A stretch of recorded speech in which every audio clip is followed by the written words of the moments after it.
We're walking and talking. And I looked at Cedric as we were talking, and all of a sudden the atmosphere began to change. And as the atmosphere began to change, his face began to change. But he got very serious, and tears started streaming down his face. And he began to speak in a language that I didn't understand. And I'll be honest, in my humanity, I thought to myself, what in the bleep is going on? Remember, I'm still very unrefined, unrenewed. I hadn't really given my heart to the Lord at this point. But I looked at him and he began to speak in this language that I didn't understand, and it became more intense and more vocal, and it was catching the attention of people around us. Now in prison, you have a variety of different categories of people. You have segregation and separation between like the Aryan Brotherhood, then you have the Black Muslims, which represent like the African American version of the Aryan Brotherhood. Then you have true Christians, then you have true Muslims and different groups of people. But there was a Middle Eastern man who was a pure Aramaic Muslim. He had the beanie on his head, he did the prayers, he was devout. But as Cedric continued to speak in these tongues with tears streaming down his face, he jumped up and he began to run back and forth. And he was saying, "Oh dear, oh dear." He's speaking in Aramaic. He's speaking in Aramaic. He's saying, God is walking among you in Aramaic. And I'm sitting there as this man runs around a few people, comes to us in the front, falls down on his knees, takes the beanie off of his head, hands it to Cedric, and he says, "I want to serve the God that you serve." And in that moment, he was born again. And I was like, I don't even know what happened. It was so far out of my grid that somebody could speak the gospel in a language that they didn't know under the inspiration of the Spirit so clearly that someone who spoke that language that was in proximity would hear the message, respond, and a Muslim came to know Jesus that day. That was my first introduction to the supernatural power of the Holy Spirit. I didn't understand it then like I do now, but it started a chain of events in my life, particularly with Cedric while I was in prison, that marked me forever. So I began to spend time with Cedric. This had my attention. We began to start Bible studies and do Bible studies in the prison. We would pray together. We would fast together. There's another significant moment that I remembered when Cedric, under the inspiration of the Holy Spirit, speaking in tongues again, began to trace this circle in the ground. And I remember thinking, okay, well, here he goes again. And I looked up in the sky, and an eagle came in, a golden eagle, and hovered above us. And I said, "Look, everybody, there's an eagle." And as soon as they looked, the eagle flew away. But there was something in my spirit that witnessed with the Spirit of God that something extraordinary was happening. And I just, what else could I do but just ponder it and wonder about what God was doing. About an hour later, a young man who'd been sentenced to an incredibly long prison sentence for terrible crimes, and someone else came out onto the prison yard. Now you have to think, this prison yard is about 100 yards wide and 120 yards long. This isn't a small area, maybe larger. And these two men, this young man and this other man, with Bibles in their hands, walked to the middle of the prison yard, right into the center of the circle that Cedric, as he prayed in the Holy Spirit, traced into the ground. And they got down on their knees and they began to pray. And I thought to myself, God, am I losing my mind? Like, what is happening here? How did they know to go right into the circle?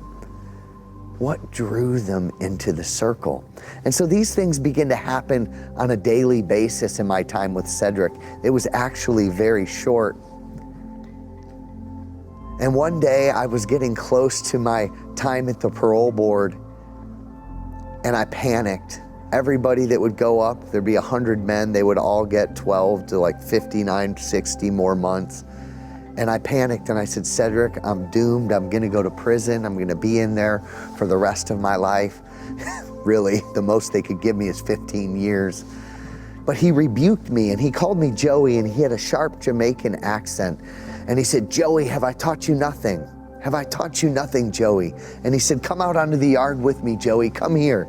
And he sat me down out on the prison yard, and he began to speak to me and rebuke me for my unbelief. And he began to speak to me about what I was gonna do in the future, that I was gonna be released from prison, and that I was gonna preach the gospel around the world, and that I was gonna train people in churches. But as he moved his hands and he began to speak, thunder and lightning began to strike around me and around the sky, like literal clouds came in. Thunder and lightnings moved with his motions, and I freaked out, and I said, okay, Cedric, whatever you say, I'm out of here.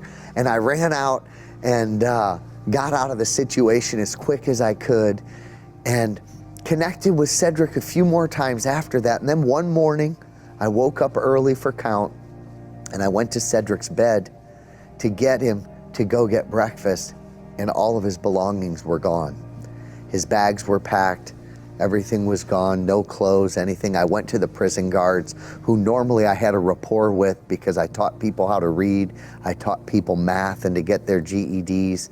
And I said, where's Cedric? What happened to Cedric? And they just blew me off. They wouldn't give me any information. I went to some other guys and I asked them, where's Cedric? And they said, well, maybe he got deported. Okay, well, he got deported. Well, 2 months later, I went to the parole board, and out of 105 men, I was the only person to get paroled. And when I was paroled and released from prison, you get 2 months until you're released. And the power of God came into that room, and I began to remember all the things that Cedric said. And I began to ponder what he had told me. And so during my 2-month wait, I had this experience. And up until this point, I thought that Cedric was somebody that God brought into my life that was another person to help me along in my path as an answer to my prayer.